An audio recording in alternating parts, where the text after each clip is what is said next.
In 1989, Bob Lazar came forward with George Knapp to talk about his experience working at Area 51 at a site called S4, and described working on a project that was back engineering an alien recovered vehicle.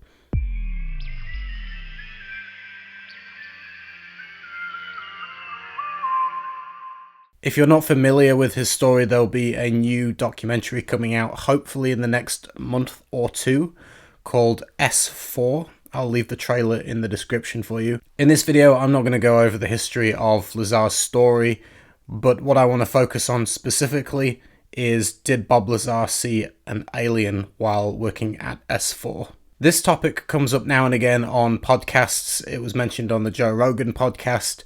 Bob Lazar does seem to skirt around the topic and brushes it off and says no, he believes what he saw was a doll. So I'll go over the experience that Bob describes. Really, there is only one account that is well known that Bob Lazar has described, where he walks past a small doorway with a little square glass window and he gets a glimpse inside of just a split second, where he thought he saw an alien being facing two scientists. Did you ever meet an alien or some alien body?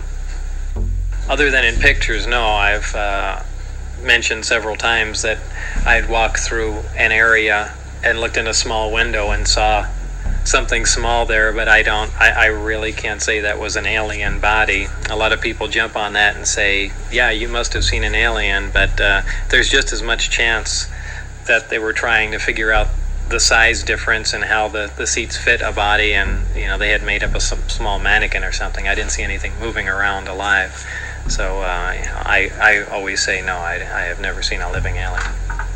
In interviews where he has discussed this, he's always kind of brushed it off and said no, he thinks it was a doll.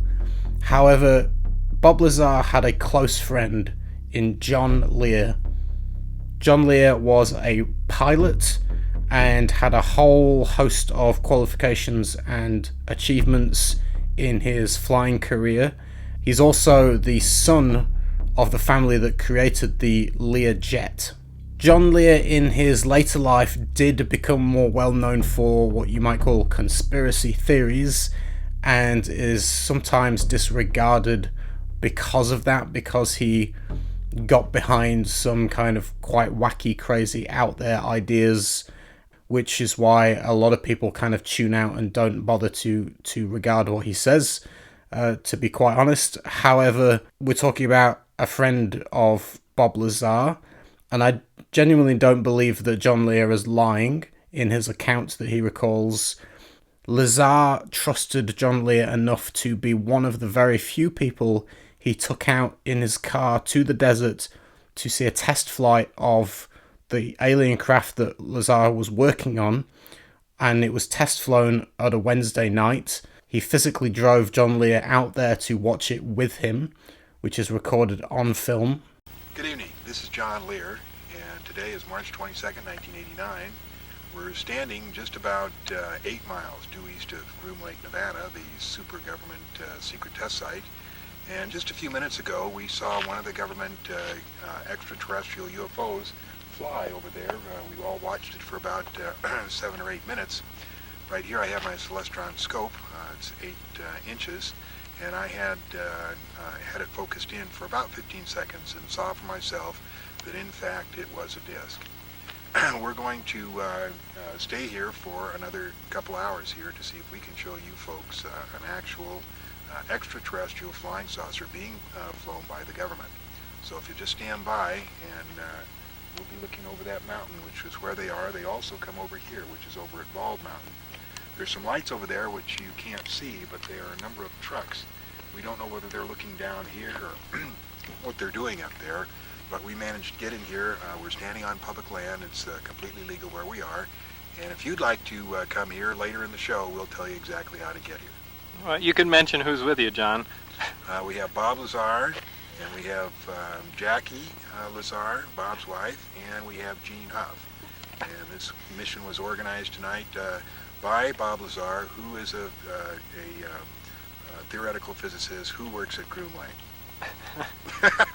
And is also a dead man at this point. We're having this on film that he wrote. Yeah, right. I'm happy. You want your name on there that you're We're out here with the late Bob Lazar. So clearly they were close enough to have a trust between them. I'm going to play you a clip from John Lear. 3 times that he saw the alien was, the first time was when they gave him the pine-smelling fluid. What they did, it's really interesting, when Bob came in here the very first day, and he said, I saw a disc. I said, and he used to wear a ring, and I forget which finger it was on. I said, okay, now listen to me, Bob. They're going to give you some drugs and to make you forget what you're doing. So what I want you to do is, when they take you in to give you the drugs, I want you to take your ring off subtly and put it on your other hand. You won't remember, but when you come up to see me, I'll see it and you'll know you already take the drugs. He said, wow. They already did that today. I said, they did? And he said, and he described this elaborate drug test of, how they took a needle and they put a rectangle on scratched a rectangle on his arm, and then made lines like this and lines like that, and then they take stuff and they put into each little square like that. And then they took him into a room, and he said the room was just like a regular doctor's office, and there was a couch, and he laid on the couch, and he said there was a screen and blocking something, and he said he knew the gray was behind it. Then there was a military guy with an M16, and a doctor and a nurse, and they had him drink the pine-smelling fluid, and he drank the cup, and immediately he felt, dizzy, and he said he described exactly what he felt like. He said he felt like he was in a well that was 100 feet deep, that his arms were 100 feet long, and he was just holding on to the sides of the well, just barely with his fingertips. That's what he felt like. Huh. He said then they started to read the clearance with which he was, the briefing of the clearance with which he was being given. So they'd say, they'd read a sentence, and say, and I understand that, I am being briefed, and at the end, the soldier would take the M16 and poke it into his stomach like that. And he said it really hurt. And each different phase of the clearance, the soldier would take the M16 and poke it into his solar plexus. So, so in the tapes that Lane Keck did, when we were trying to get the information out, they told him a lot of really interesting stuff. And when we would get to, well, what's going to happen in the future, he'd say, I'm not supposed to talk about that. And then Lane would try to work around it with some subtlety, and Bob would grab it, says, no, I can't, it hurts. Oh, no. And wow. So that was So like a programming thing. Right. So did he ever do the ring trick? No, because he had already done it. What about the tall whites? Because from what I understand, Charles Hall talks about the tall whites being out at Indian Wells, that area. You know anything about that? Mm-hmm. Bob ever talk about the tall whites? Mm-hmm. No. No, only the grays, and he only had the 3 times. The once was when the pine-smelling fluid, and the once was seeing him in the room, and then once when George Knapp hired Tavernetti to come up and do the lie detector test. George rented a room at Caesar's Palace, and Bob and Gene Huff got there early, and they knew the room, and so they pulled the door open, and Gene pulled the door open, Bob looked inside, and he turned white and nearly fainted, and he walked over and he sat down in a chair, and Gene says, what in the heck is the matter with you? And Bob said, I just had a flashback. He said, I remember talking with the gray. And what had happened is when they opened the door, the way that Tavernetti had set up there, it wasn't very much light. It was one single table with a chair on one side and a chair on the other side and some equipment there. It triggered this reaction of Bob when he was reading the briefings and the gray was across from him. And it was such an overwhelming experience of when you first, are in the presence of a gray, when you're used to asking a question and then having somebody respond, but when you're talking to an alien, they pick it up from your mind and they're answering before you can get out of your mouth, and it gets confusing, and it was just an overwhelming experience. So that was the other time that Bob had the... Now, do you think he'll go on camera with this stuff? I doubt it, but you never know what he's going to do. Never know what he's going to do. We went out there, and I could show you the exact spot he was standing, and I said, what? I said, John, you will never know what it's like to see your first alien. I said, you saw one? He said, yep. I said, it couldn't have been a doll, couldn't have been... No, I saw it. It was real. And, of course, he's changed his story since then, but that's the way it happened. But I have a piece of paper somewhere, and I'll have to get it. But we were in the garage, and I said to him, now, Bob, about the alien that you saw at S4, are you sure that you don't remember? And he didn't say anything, and then later he said, you know what, I did remember.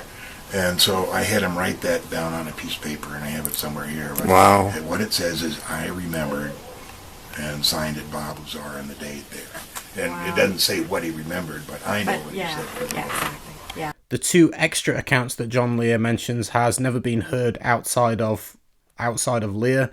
Bob has never discussed them publicly.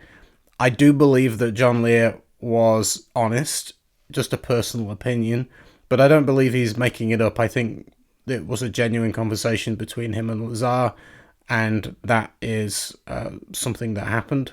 If that did happen, it's really quite profound, and I can understand why Bob Lazar would want to keep that to himself. He got enough hassle and flack and vitriol and, just put up with so much for his initial telling of what happened at S4. Just the fact that he was back engineering an alien flying saucer and that there was multiple of these craft, 9 altogether. Just saying that alone was a massive deal, and he, there's a lot of people that would call him a liar and were quite rude and nasty to him. Even still today, there are people that do that. Yet, the longer the time has gone on, the more things have validated Bob's story as time has moved on. So if what John Lear has shared is truthful and accurate to what Bob experienced, we can then take that the grey beings, the grey aliens, which were referred to as the kids at S4, were physically there, were working with the scientists, were helping to some degree in understanding the technology and some kind of exchange of information. There is a direct relationship between the secret black programs and physical live grey aliens. It's something that really no one discusses, no one talks about. Again, I think partly because of John Lear's reputation later in life of getting very heavily involved with conspiracy theories that are a little bit more kind of out there. But I think the raw facts of just describing what happened with his friend, I believe it's worth listening to. And Bob is obviously never going to talk about this element of his story, because imagine the shit that he would get for saying that. I can understand why he would keep it to himself. I probably would do the same thing. And if it's true, it's absolutely fascinating. I wanted to share that because nobody talks about it. Not very many people seem to know about this, about these stories. And I'm going to leave the link in the description to Project Camelot, where this interview is taken from, and you can listen to the full kind of story if you'd like to. I hope you found the video fascinating. I have another one planned, a little bit more to do with John Lear, but this time to do with Mars, which we can link to another source, which would be fascinating. I will see you soon. Take care and goodbye.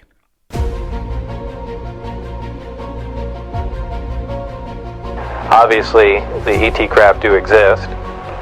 Something had to build them, so there must be aliens.